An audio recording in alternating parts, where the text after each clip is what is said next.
En 2023, plus de 10 000 game devs ont été licenciés. En 2024, encore plus. En 2025, les studios remplacent des artistes par de l'IA. Alors ouais, l'IA va tuer le game dev. Sauf que vous vous trompez sur qui elle va tuer.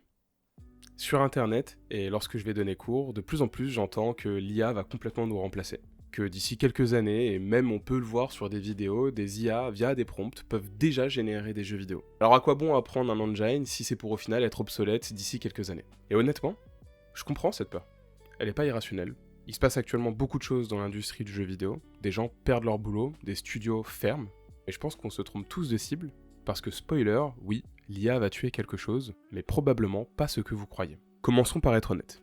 L'IA est capable de faire des trucs vraiment utiles dans Game Dev. On peut lui décrire un problème en Blueprint ou C++, elle va nous proposer une structure en quelques secondes pour corriger le problème. Quelque chose que je ne comprends pas sur Unreal, elle va l'expliquer mieux que la doc officielle. Je veux implémenter un comportement spécifique à mon jeu, une mécanique spéciale, elle peut nous donner les grandes lignes et comment y arriver. C'est un outil, un très bon outil.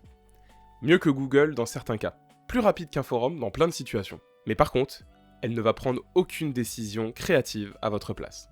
Elle génère du code, mais elle ne sait pas si ce code sert vraiment votre jeu. Elle écrit des fonctions, plus rapidement que vous, mais elle ne sait pas ce que vous voulez que le joueur ressente. Elle optimise, mais elle ne sait pas ce que vous êtes prêt à sacrifier pour garder votre game feel. Il y a quelque chose que personne ne dit dans ces débats sur l'IA. Faire un jeu, c'est pas un problème technique, c'est un problème de vision. Hollow Knight n'est pas devenu culte parce que le code était propre. Hades n'a pas cartonné parce que les assets étaient parfaits. Celeste n'a pas ému des millions de joueurs grâce à ses shaders. Ces jeux existent parce que quelqu'un avait décidé que ça devait exister. Une vision, une intention, et en 2026, l'IA n'a toujours pas de vision. L'IA peut vous aider à construire ce que vous avez imaginé. Elle ne peut pas imaginer à votre place. Et là où ça devient vraiment intéressant pour les solo devs ou les petites équipes, l'IA compresse le temps.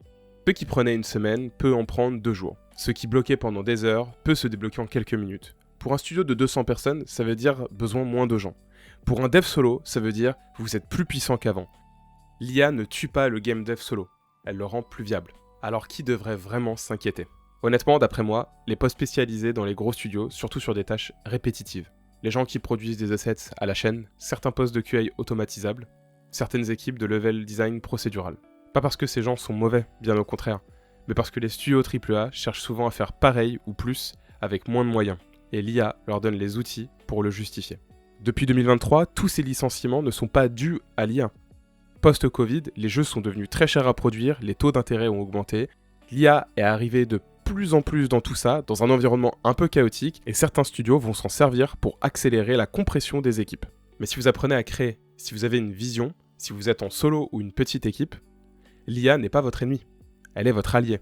La vraie question c'est pas est-ce que l'IA va tuer le game dev, c'est plutôt est-ce que vous utilisez l'IA ou avez-vous plutôt peur d'elle? Si vous aimez ce type de vidéo analyse honnête sur le game dev, n'hésitez pas à vous abonner à la chaîne. J'essaye de faire du contenu qui vous aide à avancer et y voir plus clair dans l'industrie. Ma dernière vidéo parle de Unity versus Unreal pour vous aider à choisir votre moteur. N'hésitez pas à aller la checker, le lien est dans la description. Et vous avez fini votre jeu? L'IA va tuer quelque chose dans le game dev, c'est certain. Et c'est déjà en train d'arriver. Elle va tuer l'excuse de ne pas finir son jeu. Parce que maintenant, les barrières techniques sont plus basses. La doc est plus accessible, le code se débloque plus vite. Si vous avez une idée et que vous ne la faites pas, ce n'est plus une question d'outils, c'est une question de décision. Et ça, aucune IA ne peut la prendre à votre place. Pour conclure cette vidéo, je ne pense pas qu'il faut diaboliser l'IA. Je pense qu'il faut apprendre à l'utiliser avec parcimonie. Il faut savoir faire les choses soi-même, savoir être indépendant sur les parties techniques que l'on maîtrise, et utiliser l'IA pour accélérer cette productivité et aller plus loin. Un peu comme un coéquipier virtuel. L'IA ne pourra pas remplacer votre créativité aujourd'hui, elle ne pourra pas terminer vos jeux à votre place. Elle va vous aider sur des parties techniques, et comme je l'ai dit, compresser votre temps et accélérer certaines parties. L'IA toute seule ne peut rien faire, tandis que vous, en solo dev, plein de projets sont déjà sortis et plein de personnes ont pu montrer que c'était possible de sortir un jeu seul. Donc non, à mon sens, l'IA ne va pas nous remplacer.